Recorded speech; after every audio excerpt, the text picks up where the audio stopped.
யூதர்களும் அவர்களின் இந்திய வடிவமான பிராமணர்களும் தாங்களே கடவுளின் பிள்ளைகள் என்றும் ஏனைய மனிதர்கள் விலங்குகள் என்றும் கொண்ட கொள்கைக்கு அத்வைதம் என்ற தத்துவ முலாம் பூசி அதை ஏற்றுக்கொள்ளும் ஏமாளி மனிதர்களை அகோரிகள் என்ற பெயரில் விலங்குகளாகவே வாழ வைக்கின்றனர்.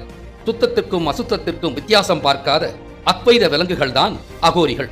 இந்தியாவின் அசிங்கம்தான் இந்த அகோரிகள். அதே வகையில் கேட்பதற்கு உயர்ந்தது போன்று தெரியும் பிராமணன் சொன்ன ஒவ்வொரு தத்துவமும் உண்மையில் ஒரு அகோர தத்துவம் தான். அகம் பிரம்மாஸ்மி என்று கூப்பாடு போடும் இந்த அகோரிகள் எப்படி வாழ்கிறார்கள்?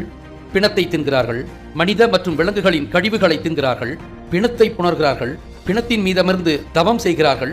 அது சவத்திலிருந்து சிவமாவதாம். வெட்கக்கேடு. மயானச் சாம்பலை உடலெல்லாம் பூசிக்கொள்கிறார்கள். இன்னும் பல அருவருக்கத்தக்க செயல்களை செய்கிறார்கள். இவர்களது நடவடிக்கைகளின் உண்மை பொருள் என்னவென்றால் சுத்தம் அசுத்தம், நல்லது கெட்டது, புனிதமானது அகோரமானது போன்ற இருமையை ஏற்காததும் எல்லாம் ஒன்றுதான் என்றதுமான அத்வைதம்தான். தங்களை சிவனடியார்களாக கருதி கொள்ளும் இவர்கள் சிவனின் இருமை தத்துவத்திற்கு நேர் எதிராக வாழ்கிறார்கள். சிவனின் தத்துவம் துவைதம் எனும் இருமை. ஆதிசங்கரனின் அத்வைதம் என்பது சிவனின் இருமையை எதிர்க்கும் எல்லாம் ஒன்றுதான் என்ற விலங்காண்டித்தனமான ஓர்மை. விலங்குகளுக்கு சுத்தம் அசுத்தம் நல்லது கெட்டது தெரியாதல்லவா?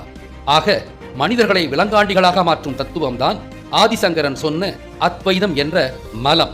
ஆசீவகத்தின் கடவுட்கோட்பாடு என்னவென்று பார்ப்போம்.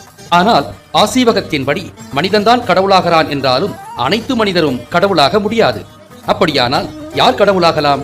ஒரு மனிதன் கடவுளாக வேண்டுமானால் அவன் தூய்மையான உள்ளத்தோடு மனித முன்னேற்றத்துக்கு பங்களிப்புகள் ஆற்றி குண்டலினி எழுப்பி அமானுட சக்திகள் பெற்று பிறகு ஐம்புலன்களையும் அடக்கி அதன் வழி நிர்வாண நிலையை எய்தி ஜீவசமாதி அடைய வேண்டும்.